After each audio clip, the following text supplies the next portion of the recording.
Hello everyone, welcome back to our YouTube channel study show. तो बच्चों, आज का हमारा टॉपिक है इंट्रायूटेराइन डिवाइस। ठीक है, ये हमारा क्लास 12 का मोस्ट इंपोर्टेंट टॉपिक है बच्चों।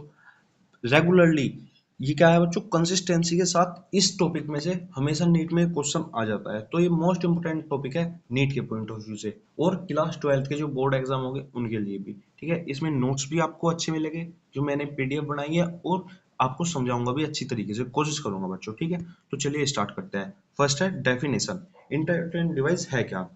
इंटरयूटेराइन device are small contraceptive device. ठीक है, ये क्या है, एक छोटे कॉन्ट्रासेप्टिव डिवाइसेस है इंसर्टेड इनटू द यूटेरस, जो कि यूटेरस के अंदर क्या कर दिया जाता है, इंसर्टेड कर दिए जाते हैं। किसके थ्रू?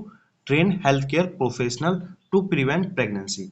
प्रेगनेंसी को रोकने के लिए यूटेरस के अंदर क्या कर दिए जाते हैं बच्चों, ये डिवाइसेस इंसर्ट कर दिए जाते हैं। किसके थ्रू? जो कि ट्रेन हेल्थ केयर प्रोफेशनल होते हैं। दे आर हाईली इफेक्टिव, ये क्या होते हैं, बहुत इफेक्टिव होते हैं। And reversible method of contraception, मतलब जब आपको प्रेगनेंसी नहीं चाहिए तब आप इनका यूज कर सकते हो, और जब आपको प्रेगनेंसी चाहिए तो आप इनको रिमूव करवा सकते हो और आप प्रेग्नेंट हो सकते हो। ठीक है, फिर है टाइप ऑफ आईयूडी, मतलब कितने टाइप्स के हमारे इंट्रायूटेराइन डिवाइसेस होते हैं। मेनली बच्चों 3 टाइप के होते हैं। फर्स्ट है नॉन मेडिकेटेड आईयूडी, सेकंड है कॉपर रिलीजिंग आईयूडी, और थर्ड है हमारे पास हार्मोन रिलीजिंग आईयूडी। ठीक है बच्चों, आपको इनको एग्जांपल लर्न करने हैं, इनके पॉइंट लर्न करने हैं, इनमें क्या होता है क्या नहीं है। मोस्ट इंपोर्टेंट है बच्चों, मैच ऑफ द फॉलोइंग में सिंपल क्वेश्चन आ जाता है नीट में, 4 मार्क्स दे के जाएगा ये टॉपिक आपको। फर्स्ट है नॉन मेडिकेटेड आईयूडी। ठीक है, इसमें क्या होता है, do not contain any drug और मेटल्स। जो हमारा नॉन मेडिकेटेड आईयूडी होता है, ठीक है, ये कोई भी ड्रग और मेटल कंटेन नहीं करता है। इसका एग्जांपल है लिपेज लूप। बच्चों 2000 ईयर से 2026 तक 26 ईयर होते हैं, तो कम से कम 15 टाइम्स ये ओनली ये क्वेश्चन आया है। ठीक है, ऐसा कौन सा आईयूडी है जिसमें कोई भी ड्रग और मेटल नहीं है? तो इसका जो करेक्ट आंसर है वो है हमारा लिपेज लूप। फिर है next question, copper releasing IUD. ऐसे कौन से इंट्रायूटेराइन डिवाइसेस है जो कि कॉपर रिलीज करते हैं यूटेरस में? ठीक है, release copper ion into the uterus. समझे बच्चों, कॉपर रिलीजिंग मतलब कॉपर क्या होगा, रिलीज होगा, कहाँ पे होगा, इंट्रायूटेराइन डिवाइस। कौन करेगा? Intrauterine device. मतलब ये एक डिवाइस है जो कि कहाँ पे मिलते हैं, हमें यूटेरस में मिलते हैं। ठीक है, ये कॉपर को रिलीज करेगा यूटेरस के अंदर। इसके एग्जांपल है CuT, मतलब कॉपर टी, Cu7 कॉपर 7, और Multiload 375।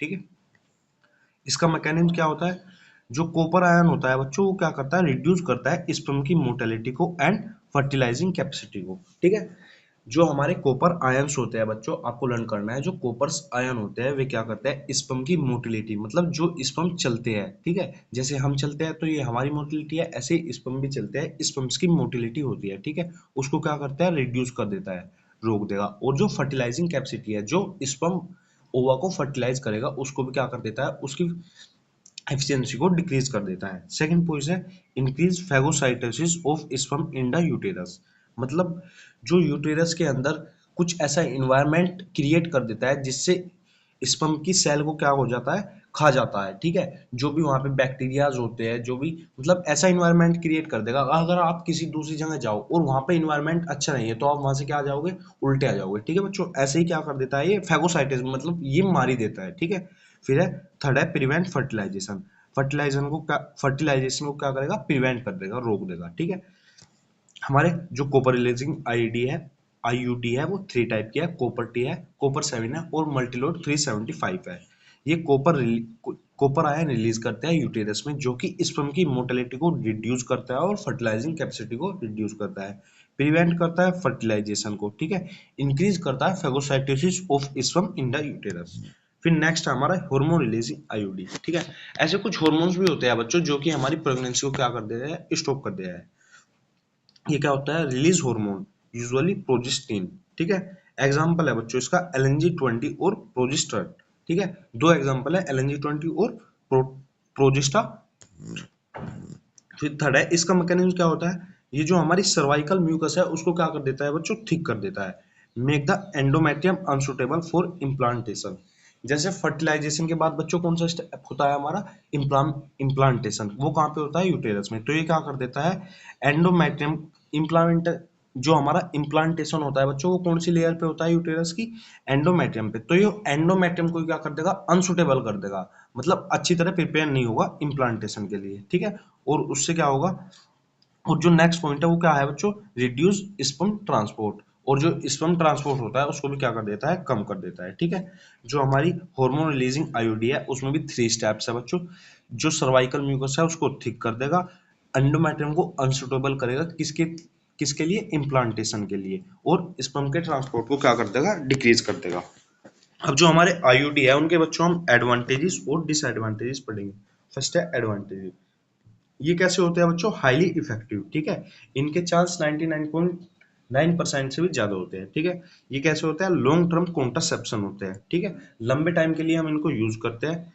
Reversible fertility after removal, अगर हम इनको रिमूव करा दे, ठीक है, जैसे कॉपर रिलीजिंग है, उनको अगर हम रिमूव करवा दे, ठीक है, तो फिर क्या हो जाती है, हमारी प्रेगनेंसी हो जाती है।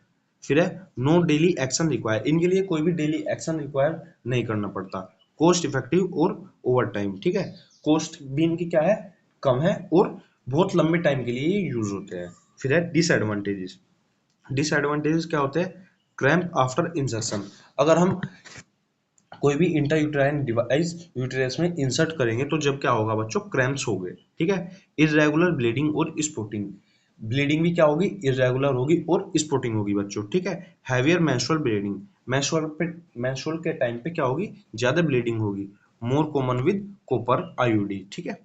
रेयर रिस्क ऑफ एक्सपल्सन और यूटेराइन परफोरेशन। एक्सपल्सन क्या होता है बच्चों, जब हम यूटेराइन डिवाइस अंदर इंसर्ट करते हैं तो वो क्या हो जाता है, अपने आप बाहर हो जाता है, उसी प्रोसेस को हम क्या कहते हैं, एक्सपल्सन और यूटेराइन परफोरेशन।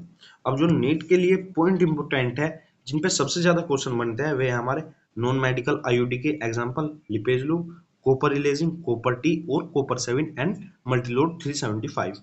और जो हार्मोन रिलीजिंग आईयूडी है वे है प्रोजेस्टेट एंड LNG-20, ठीक है बच्चों। तो ये जो है मेन तो ये है, पर आपको इनका मैकेनिज्म भी लर्न करना है और कैसे कौन कहाँ पे वर्क कर रहा है, एडवांटेजेस और डिसएडवांटेजेस भी लर्न करने हैं बच्चों। आपके पास रीनीट है, ठीक है, तो बिल्कुल भी ये नहीं सोचना ये क्वेश्चन नहीं आएगा, वो क्वेश्चन नहीं आएगा, बहुत अच्छे से सारा सिलेबस रिवाइज करके जाना है। ऑल द बेस्ट बच्चों।